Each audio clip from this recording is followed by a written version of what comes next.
Алланың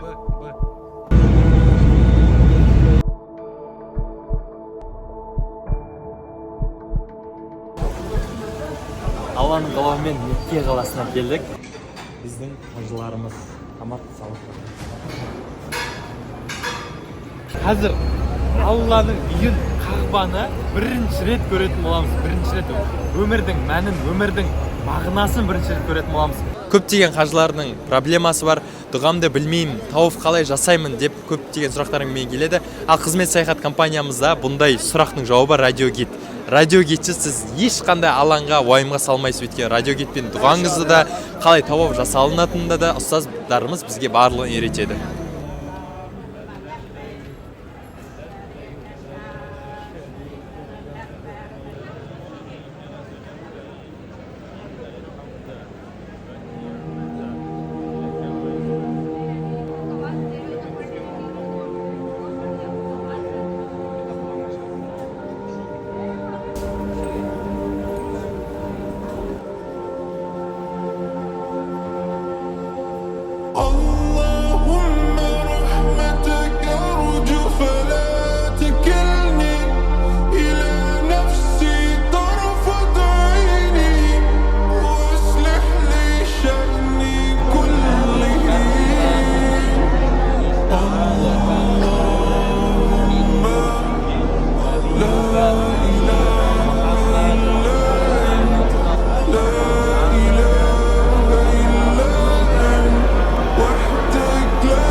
Алланың қалауымен бүгін бірінші умрамыз бітті.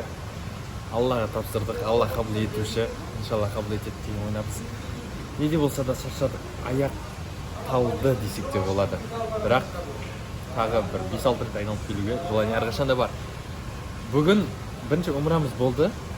Және ұстазымыз айтты, бүгін бірінші умрада барлық толық дүниені тассаңдар, телефонды тассаңдар, толық ихрамға, яғни құлшылық халіне кіріңдер деді. Сондықтан техникалық ахуалар емес, өзімізге байланысты тастадық.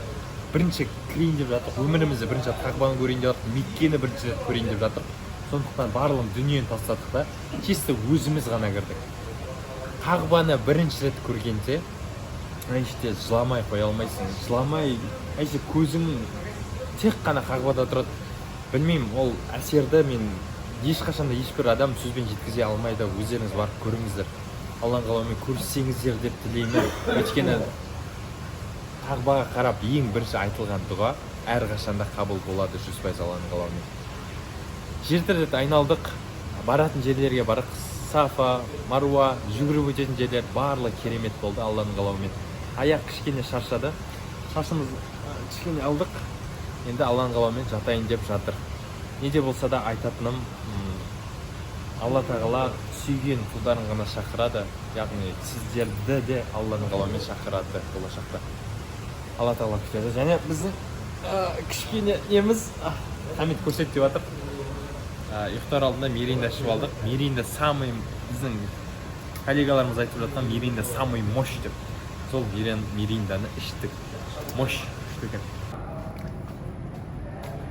Біздің қажыларымыздың төртеуі байқамай басқа уақытта кетіп қалып, сол Меккеде, яғни жоғалып кетіпті. Алланың қалауымен келді, табылды.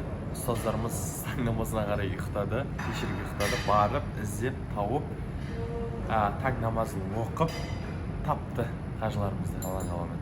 Ал бұл біздің завтра өлген болмыз. Қабағда өлетін ұстаз келеді. Біздің отельдің намазханасы.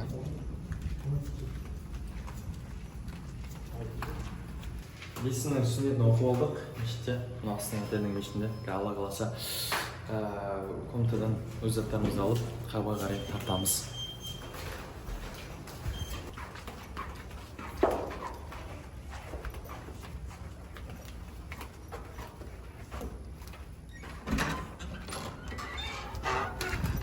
Такс, біз отельден шықтық, өзіміздің комнатамыздан.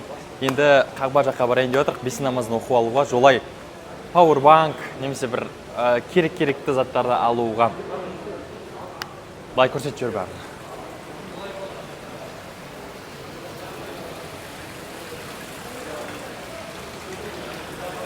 Достар, мыңлай жинасақ, елдосым мынаған секіреді. Жинаймыз ба? Мына біздің фонтанымыз. Ана жақта кәдімгідей әңгімелесетін орындар. Асхана.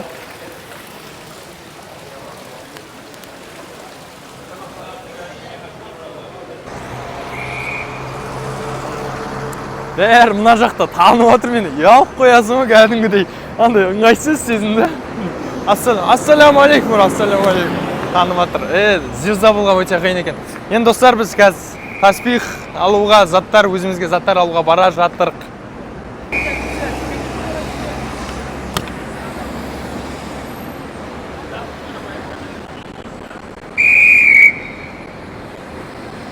Бірақ қазір үлкен ұзын сағатты көріп жүрген шығарсыздар. Меккенің, Қағбаның артында тұратын үлкен сағат.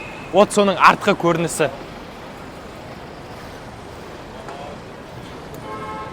Машалла дейтін көрініс қой, машалла.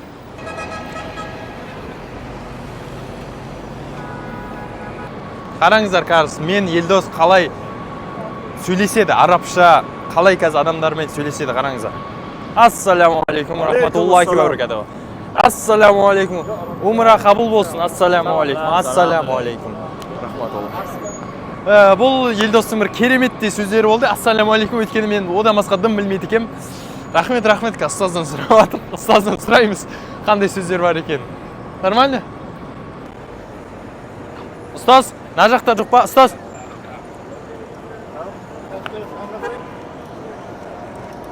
Әлғұлсан Сафа хотел деп тұр ғой. Мына жерде көп хотел бар сияқты, қарасай. Аттары көп екен. Ал Алланың қалауымен жаймен деп, осы шақпа. Хорошо, кәдәрт алайын. Мынандай бір керемет сөз бар. Мына фонда айтып жүрейін. Егер де пенде Раббысы оның істерін қалай реттеп жатқанын көрсе, жүрегі Раббысына деген махаббаттан ежіреп кететін еді. Яғни еріп кетер еді дейді. Барлығы Алланың қалауымен болып жатыр. Мен бір кішкене бір историямды айтып кетсем болады, бір 10 секундтық. Осыдан бір ай бұрын өте қатты ауыр сынаққа, ауыр кезге түсіп едім. Алланың қалауымен осы жердемін. Алла тағала бір нәрсені беріп, бір нәрсені алып қояды, но әр қиындықтан кейін жеңілдік бар, осыны білу керек. Сен Алладан бір гүл шоғын сұрасаң, Алла тағала саған бір гүл шоқты ғана емес, гүлдерге толы бақты берер дейді. Сондықтан да дым Алланың мейірімінен ешқашанда үміт үзбеңіздер, дым қайғырмаңыздар. Осыны айтар едім. Біз Қағбаның ішіне, Қағбаның ішіне Қағбаны көруге келіп едік, бізді кіргізбеді. Ихрам жоқ екен деп. Алла қалауымен қайтып бара жатырық.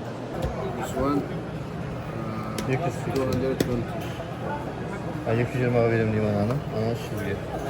220. Тадыр.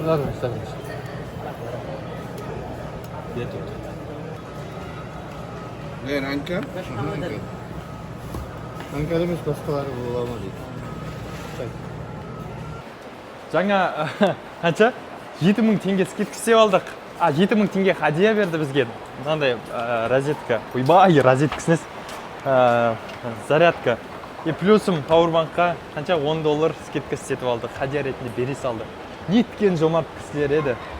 Меккенің тұрғындары. Машалла, кәдімгідей. Керемет бар.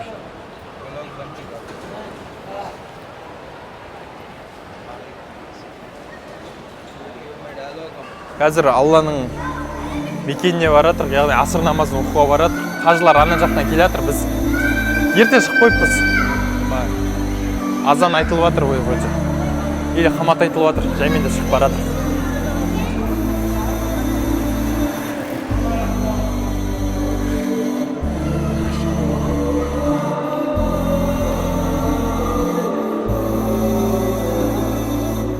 Қажылықта қандай адам болады, дәл умрада дәл осындай адам ғой негізі. Қажылықта енді есептей беріңіз, бұдан 10 есе адамдар көп болады. Менің білуімше Қағбаның оң жағы, яғни оң правый край дейді, оң жағы. Ұмытпаңыздар, кім? Зүхейр радиаллаху ан. Бокста ерекше сахаба. Білетін кісілер мүлік сүресін оқысын. Ясин оқысын. Әйел кісілерді қабірге кіргізбейді. Саудияның заңы бойынша.